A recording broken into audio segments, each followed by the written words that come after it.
Dragons. The very word sends a spark of excitement through my mind. It's strange, isn't it? How creatures we've never seen, never truly encountered, seem to live so vividly in our imaginations. They've always been with us, soaring through legends, breathing fire into our stories, guarding treasures, and testing the courage of heroes. But where did they come from? Why do dragons exist in the myths of so many cultures?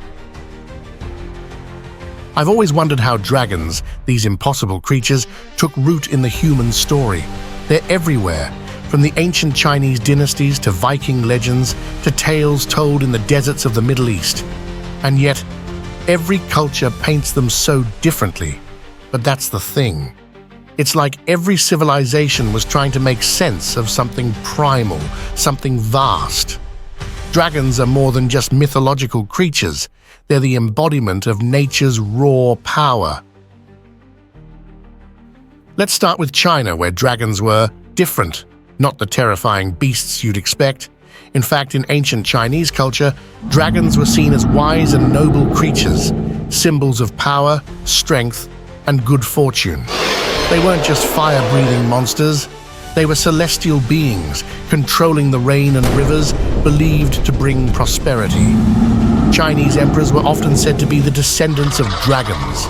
Imagine that, a creature that ruled both the skies and the earth, revered as a divine protector.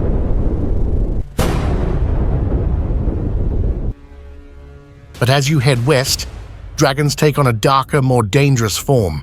In Europe, they became something else entirely.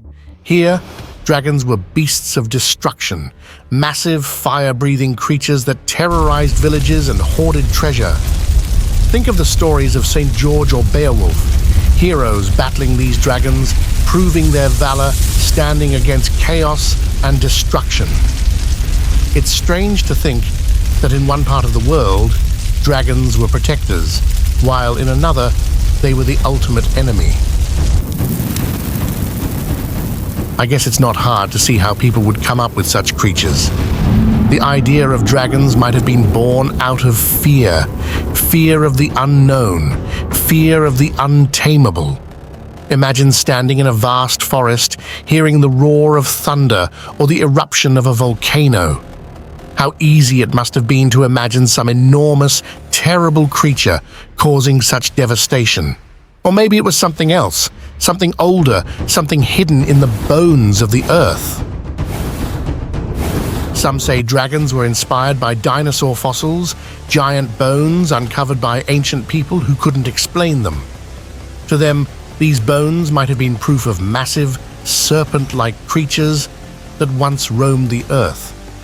And maybe, just maybe, those creatures still lived, hidden in the mountains, deep in the forests, or beneath the sea.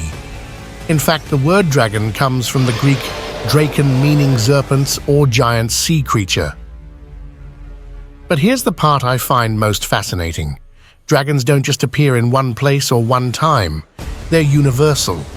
From the fire-breathing European dragon to the feathered serpents of Mesoamerica like Quetzalcoatl, or even the water-dwelling Nagas of Southeast Asia, dragons have always been part of human consciousness.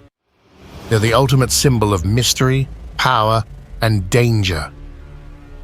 Some say dragons represent our fears, the deep, primal fear of things we cannot control. Others believe they're a reflection of nature itself, wild, unpredictable, and untamable. After all, nature can be both beautiful and terrifying. A calm river can turn into a raging flood, and a clear sky can suddenly darken with a storm. Dragons are like that too, sometimes protectors, sometimes destroyers. But I think there's more to it. Dragons are possibility. They represent the edge of what we know and what we imagine. They remind us that for all our knowledge, there are still forces in this world, forces of fire, water, air, and earth, that remain beyond our control. And maybe, just maybe, they're still out there, waiting, hidden, watching. When I think about dragons, I don't just think about them as mythical creatures. I see them as symbols of something greater, something that connects all of us across time and culture. Maybe dragons were never meant to be feared or worshipped, but understood. They remind us that there's still magic in the world, whether it's real or imagined. Maybe that's why the stories of dragons have endured for so long. They give us a glimpse into a world where anything is possible, a world where fire-breathing beasts rule the skies and the mysteries of the universe lie just beyond the horizon. So the next time you hear thunder rolling in the distance or feel the winds sweep across your face, take a moment to wonder, could the dragons be real after all? Or are they simply waiting, hidden in the depths of our imagination, ready to rise once again? Thanks for watching.